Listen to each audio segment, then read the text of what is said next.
കപ്പൽ അപകടങ്ങൾ രണ്ടാമത്തെ അപകടമാണിത്. ഒരു കപ്പൽ മുങ്ങി, മറ്റൊരു കപ്പൽ തീപിടിച്ചു.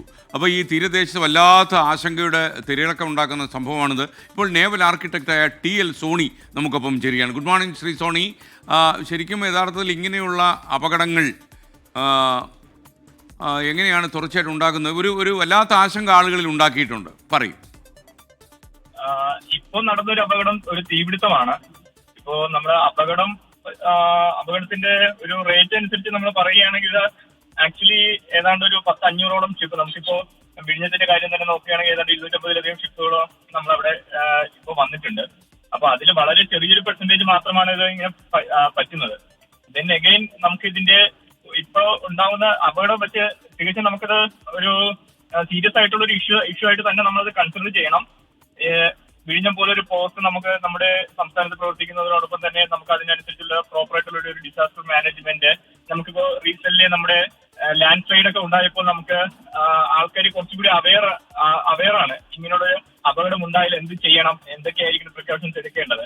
അപ്പൊ അതുപോലെ തന്നെ മാരിടൈം റിലേറ്റ് ചെയ്തിട്ടുള്ള ആക്സിഡൻസ് ഉണ്ടാവുമ്പോൾ നമ്മൾ ചെയ്യേണ്ട നടപടിക്രമങ്ങൾ അത് പബ്ലിക്കും നമ്മുടെ ഡിസാസ്റ്റർ മാനേജ്മെന്റ് ടീമും എല്ലാവരും കുറച്ചും കൂടി അവെയർ ആയിരിക്കണം. മിസ്റ്റർ സോണി, യഥാർത്ഥത്തിൽ ഈ പരിസ്ഥിതി പ്രശ്നം കുറച്ച് ഇത് ഉണ്ടാക്കുമെന്ന കാര്യത്തിൽ സംശയമില്ല. എന്നാൽ അത് എത്രമാത്രം ഈ ആളുകൾക്ക് വല്ലാത്ത ആശങ്കയുണ്ട് ഈ കാര്യത്തിൽ, എത്രമാത്രം അപകടകരമാണത്? അത് നമുക്ക് കാർഗോ എന്താണെന്ന് കൃത്യമായിട്ട് ഐഡന്റിഫൈ ചെയ്യാൻ പറ്റാത്ത സാഹചര്യത്തിൽ അത് ബുദ്ധിമുട്ടാണ് നമുക്ക് അതിനെപ്പറ്റി ഒരു കമന്റ് പറയുന്നത്. പിന്നെ നമുക്കിപ്പോ അതില് ഇപ്പൊ പറയാൻ പറ്റുന്ന പറയുമ്പോ നമുക്ക് ട്രോളിംഗ് നിരോധനമൊക്കെ വരാൻ പോവുകയാണ്. മാത്രമല്ല ഈ സമയത്ത് ഫിഷിംഗ് റിലേറ്റ് ചെയ്തിട്ടുള്ള ഇൻഡസ്ട്രീസിന്റെ ഒരു അവരുടെ അത്യാവശ്യം നല്ലൊരു സമയമാണ്. അപ്പൊ ഇങ്ങനെ ഒരു ഇൻസിഡന്റ് നടക്കുന്നത് ഈവൻ നമുക്കത് ഒരു ഡയറക്റ്റ് ഒരു ഇമ്പാക്ട് ഉണ്ടാക്കിയില്ല എങ്കിലും നമ്മുടെ നോർമലായിട്ടുള്ള ആൾക്കാരുടെ ഇടയിൽ ഒരു പരിഭ്രാന്തി സൃഷ്ടിക്കാൻ ഇത് സാധ്യതയുണ്ട്.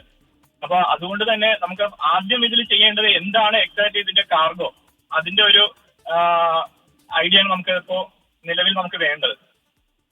ഈ താങ്കൾക്കറിയുന്ന പോലെ നമ്മുടെ ഈ വിഴിഞ്ഞത്ത് തിരിച്ച കപ്പൽ കൊച്ചി കടപ്പുറത്ത് മുങ്ങിയതിന് ശേഷം ആൾക്കാർ മീൻ കഴിക്കുന്നില്ല, പല ആൾക്കാരും മീൻ വാങ്ങുന്നില്ല, മത്സ്യത്തൊഴിലാളികളൊക്കെ വല്ലാത്ത ബുദ്ധിമുട്ടിലാണ് ഇപ്പോൾ.